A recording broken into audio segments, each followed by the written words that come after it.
Okay, let me talk about migrate Chromium from Goma to REAPI retrospective. So who am I? My name is Fumitoshi Ukai, a software engineer at Google since 2006. I'm currently working on Chrome build team, creator of Goma and Siso, and also deserves a Go readability approval. Give a talk in Go conference 2014 autumn, 10 years ago, about how to write Go, better Go code.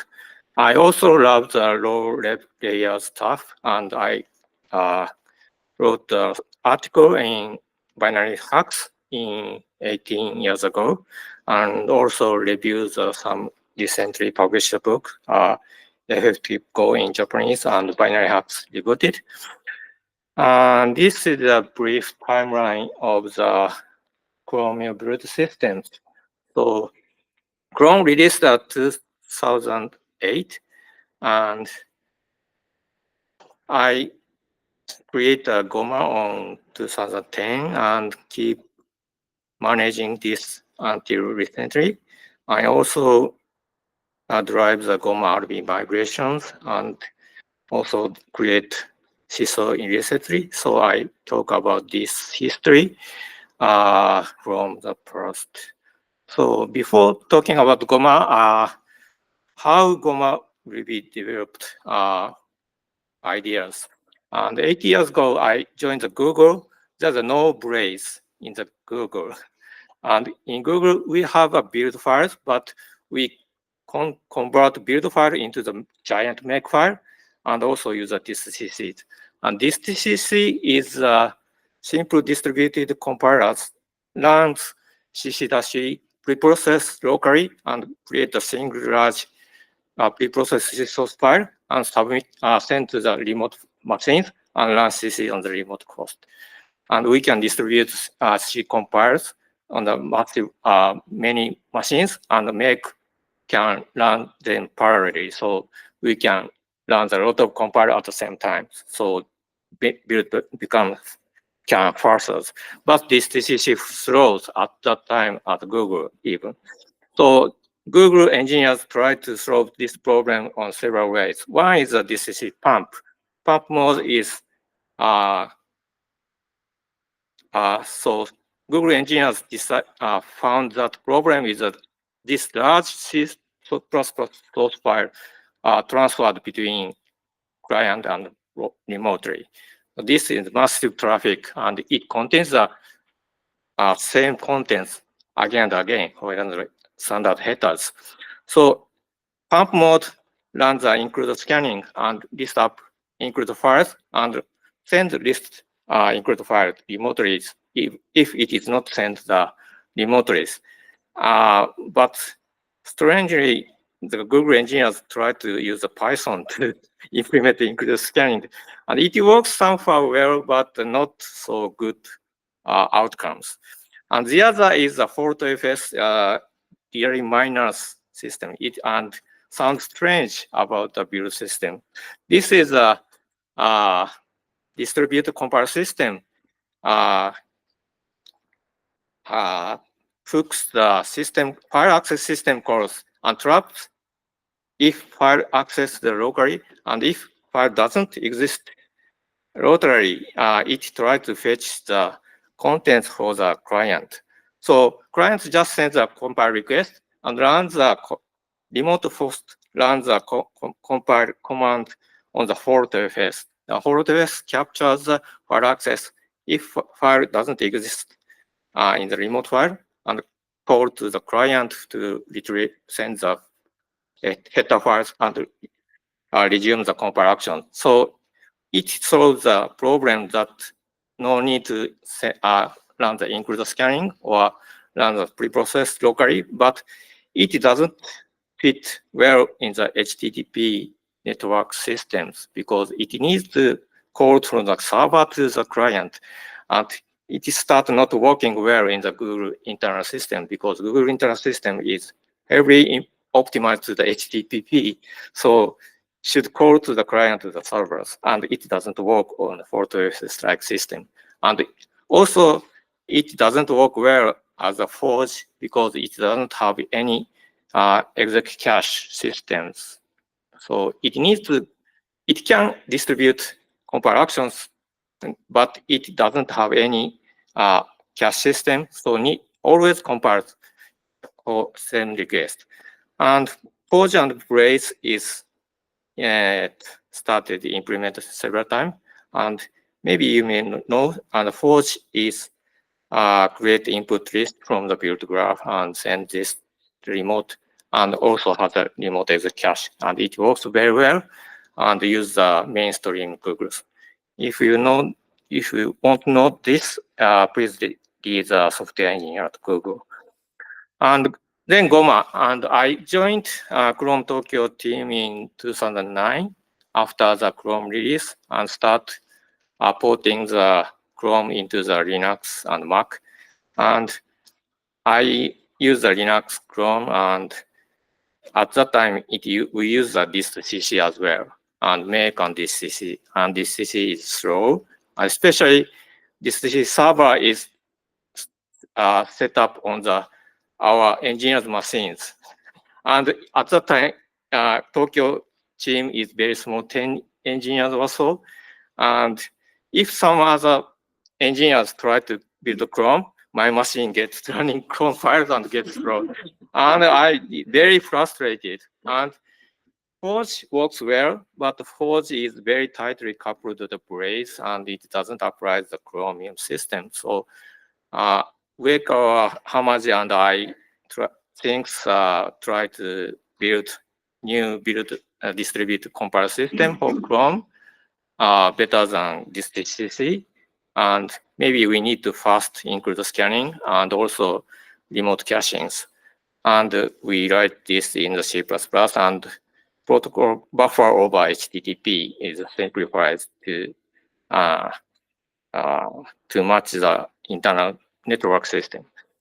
And we also provision compiler in backend side, and pick compiler by compiler info is version and target, and pick the closest compilers as much and compiles that in the backend system and send back remote. And later we use more hermetic compilers to match exactly same compilers, but initially we are very loose at that time.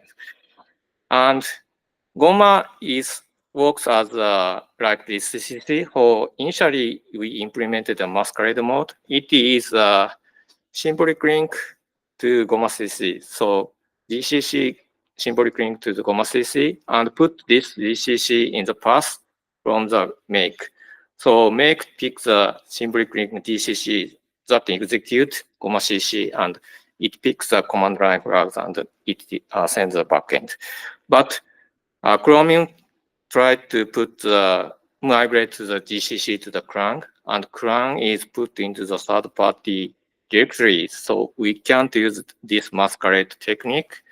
So we need to fix the build system to generate a different command line to use the Goma to put the Goma CC at the front end of the Goma. And then we experiment remote linking. So remote compile work well. So we want to apply this more, and then remote linking. But remote linking is different from the compiling. It needs to list up input files, or linking is very heavy task compared to the compiler. Also, each file is very large for the linking, and it takes time to transfer. And also, linking is not so many happen in the build, so we couldn't expect so many parallelism for the linking. So overhead of remote execution is worse than don't compensate parallelism. So we think skip intermediate artifact lowering is mitigate these issues, but it is not easy to do it in Goma because we couldn't tell what files need to download or not. because we have no more information than command line. So this output will be used in the future step, or if output is just only the remote execution, or it may be used the local executions. So we didn't have a good idea to how to solve this problem. And so remote link itself is works well, but performance is not per. So we don't deploy this. And we also think about the externalized Goma. So Google engineers and builders benefit from Goma, but external users still use local compilers. So they want to introduce a jump build or something like that.